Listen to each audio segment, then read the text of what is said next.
여러분 옷이 날개다라는 말을 들어보셨죠? 이 말은 사람이 어떤 옷을 입느냐에 따라 그 사람이 다르게 보인다, 이런 의미가 좀 있습니다. 실제로 사람이 어떤 옷을 입느냐에 따라 그 사람의 행동과 태도가 달라지기도 합니다. 그래서 심리학에서는 이것을 수트 테라피라고 이야기해서 잘 갖추어진 옷을 입으면 그러면 정신적인 치료뿐만 아니라 자존감의 치료도 이룰 수 있다, 도움이 된다라고 이야기합니다. 그래서 여러분, 이 옷이라는 것은 그 사람의 권위와 신분을 나타내기도 하고, 또 옷은 그 사람의 책임과 하는 일을 나타내기도 합니다. 그래서 군인은 군복을 입고 의사는 의사 가운을 입습니다. 그리고 경찰은 경찰 제복을 입죠. 법관이 재판을 하는데 청바지 입고 반바지 입고 재판을 하지 않듯이 하나님의 일을 섬기는 하나님의 제사장들도 제사를 드릴 때는 제사장의 옷을 입습니다. 특히 대제사장은 대제사장만 입는 옷을 입습니다. 오늘은 하나님께서 알려주신 이 옷에 관한 이야기를 가지고 함께 말씀을 나누고자 합니다. 오늘 나눈 이 말씀은 이미 우리가 출애굽기 28장에서 함께 나눴던 말씀입니다. 반복되어지는 말씀이기도 합니다. 여러분, 하나님께서는 성막을 직접 설계하셨습니다. 하나님께서는 지혜로운 사람 부살렐과 오홀리압을 세워서 또 지혜로운 사람들을 함께 불러서 하나님이 명령하신 대로, 어떻게 한다고요?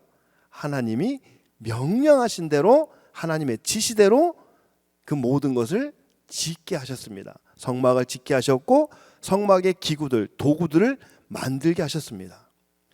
그리고 이제 하나님께서는 이 성막에서 봉사할 사람, 섬길 사람, 즉 제사장을 세우시는데 아론의 아들들을 제사장으로 삼아주시죠.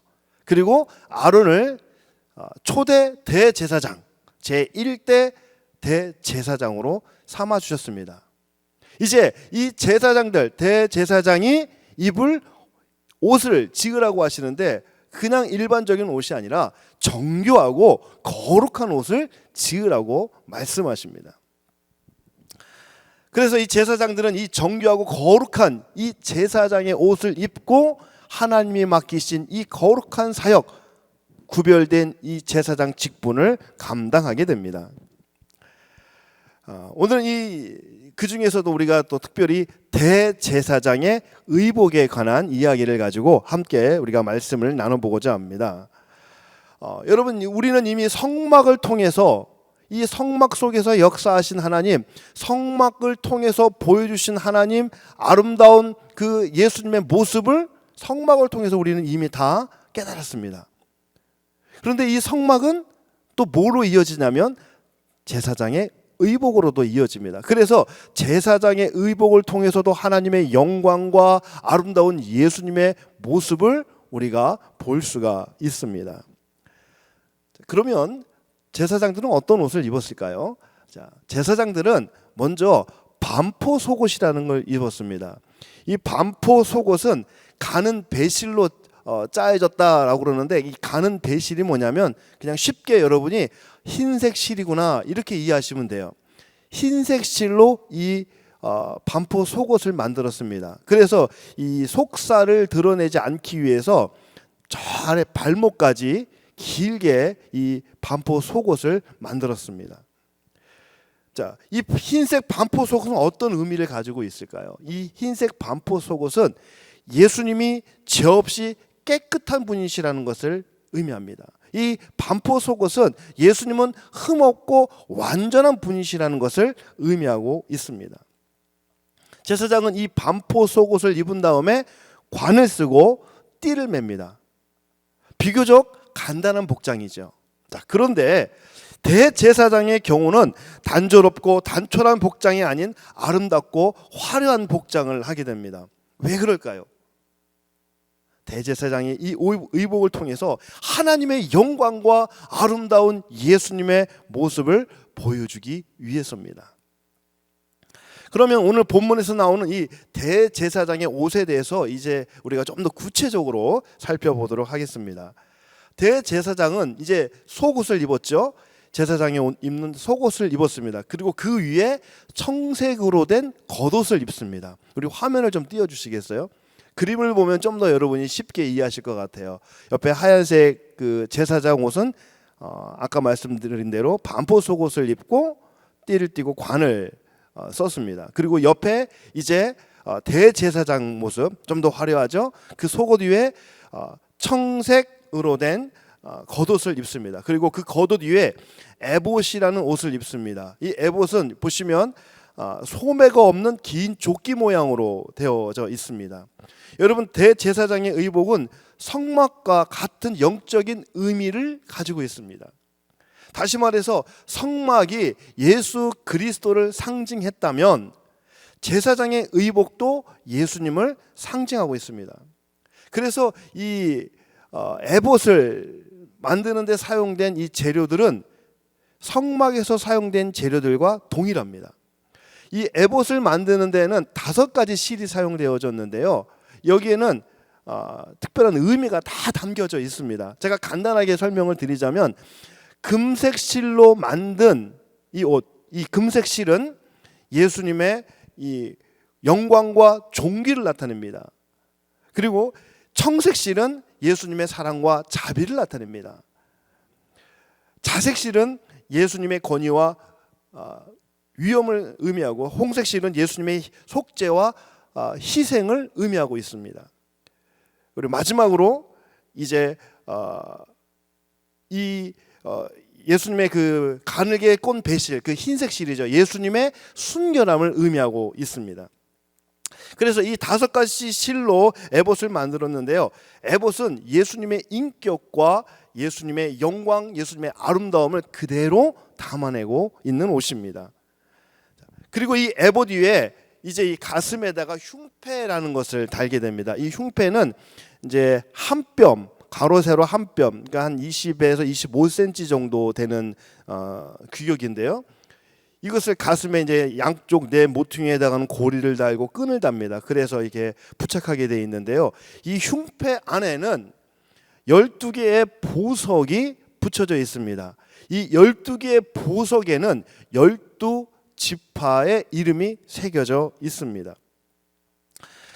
대제사장이 이 12지파의 이름이 새겨진 흉패를 가슴에 달고 제사를 드리는 것은 이 12지파를 가슴에 안고 하나님 앞에 나가는 겁니다. 대제사장은 이 12지파, 이 대제사장은 12지파를 가슴에 안고 지성소로 들어가 하나님을 만나게 되는 거죠. 대제사장이 이스라엘을 가슴에 안고 하나님 앞에 서고 하나님 앞에 나간다는 겁니다. 무엇을 통해서? 이 흉패를 통해서. 예수님은요, 우리의 이름을 가슴에 새기고 있습니다. 예수님은요, 우리를 가슴에 품고 하나님 앞에 서신 분입니다. 여러분, 예수님의 가슴을 떠나 사는 인생은 잡석과 같은 인생입니다.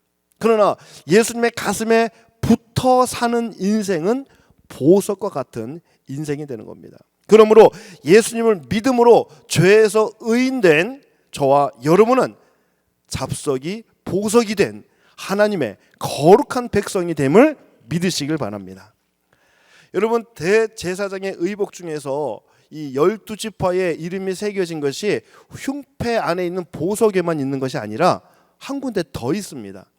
자, 대제사장은 어깨 위에 호마노라고 하는 보석을 달게 되어 있습니다. 이 호마노라고 하는 이 보석에는 이스라엘, 즉 야곱의 12아들의 이름을 나의 순서대로 해서 6명씩 이렇게 새겨 넣습니다. 다시 말해서 이스라엘의 12지파의 이름이 어깨에 새겨져 있습니다. 출애굽기 28장 12절에서는 이 호마노에 새겨진 이름을 기념이 되게 하라, 기억하게 하라 라고 말씀합니다.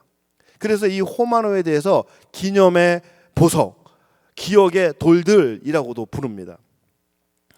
여러분, 대제사장은 하나님 앞에 나올 때마다 그 어깨 위에 있는 12지파의 이름을 짊어지고 이스라엘의 죄를 용서해달라고 하나님께 구했습니다.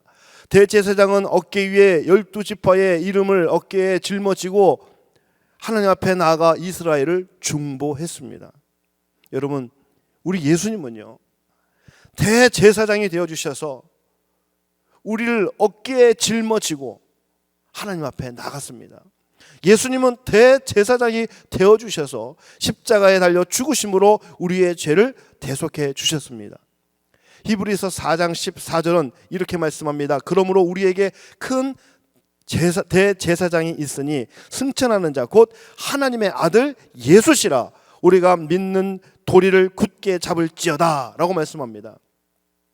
우리는 대제사장이신 예수님으로 말미암아 이제 우리는 그리스도의 옷을 입게 되었습니다. 갈라디아서 3장 27절에서 바울은 이렇게 말합니다. 누구든지 그리스도와 합하여 세례를 받은 자는 그리스도로 옷을 입었느니라. 세례를 받은 자, 그리스도 앞에 나오는 사람은 이제 예수 그리스도와 한 몸이 되어서 그리스도의 옷을 입게 되었다라고 말씀합니다. 여러분, 그리스도의 옷을 입은 저와 여러분은 하나님 나라의 제사장들입니다. 베드로전서 2장 9절 상반절 말씀입니다.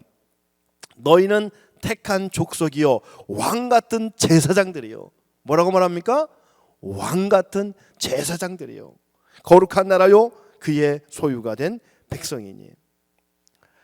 사랑하는 성도 여러분, 거룩한 제사장으로서 이제 우리는 어떤 일을 감당해야 될까요?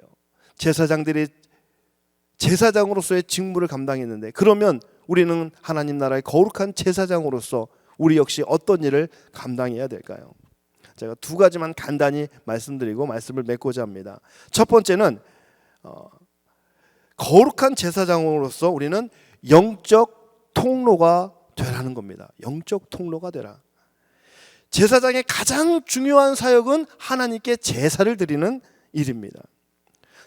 제사장들은 하나님께 드리는 제사, 속죄제, 번제, 화목제를 통하여서 백성들의 죄를 가지고 하나님 앞에 나아가 백성들의 죄를 용서를 대신 구합니다. 제사장들은 백성들을 가슴에 안고 어깨에 짊어지고 하나님께 나아가 이스라엘 백성들이 하나님을 만나게 하는 그 영적인 통로의 역할을 감당하게 됩니다. 오늘 우리가 제사장으로 사는 이 땅의 삶 가운데 우리는 영적 통로의 삶을 살아야 할 것입니다. 여러분, 우리는 나를 통해서 예수님을 알고, 여러분 나를 통해서 많은 사람들이 예수님을 만나고, 나를 통해서 많은 사람들이 하나님을 알고 하나님을 믿고 섬기는 그런 우리가 예배의 통로, 영적인 통로에 통로로 쓰임받는 저와 여러분이 되기를 간절히 바랍니다. 두 번째로, 거룩한 제사장으로서 우리는 그리스도의 아름다운 덕을 이룰 수 있어야 합니다. 베드로전서 2장 9절에서 말씀합니다. 너희는 택한 족속이요 왕같은 제사장들이요 거룩한 나라요 그의 소유된 백성이니. 자, 이제 중요합니다. 이는 너희를 어두운 데서 불러내어 그의 귀한 빛에 들어가게 하신 이의 아름다운 덕을 선포하려 하심이라. 여러분, 제사장은 하나님의 거룩한 일을 감당한 사람인데 그 제사장의 옷을 입었어요. 이제 우리는 그리스도의 옷을 입었습니다. 로마서 13장에서는 그 옷은 흑암의 옷이 아니라 빛의 갑옷이라고 말합니다. 이제 그 옷을 입은 사람은 아름다운 덕을 선포하라고 말씀하고 있습니다. 그리스도의 옷은 아름다운 덕을 드러내는 옷입니다. 여러분, 그리스도의 옷을 입은 우리는 매 순간마다 매일매일 삶 속에서 우리의 착한 행실을 통해서 예수 그리스도가 나타나야 하고, 우리의 입술을 통해서 예수 그리스도가 증거될 수 있기를 간절히 바랍니다. 사랑하는 성도 여러분, 오늘 하루도 거룩한 제사장으로서 그리스도의 옷, 믿음의 옷, 의의 옷을 입고 여러분의 일터에서, 여러분의 가정에서, 또 학교에서, 또 삶의 터전에서 축복의 통로요 은혜의 통로로 삶을 살아내시는 복된 성도님들 되시기를 주의 이름으로 간절히 축복합니다. 우리 기도하겠습니다.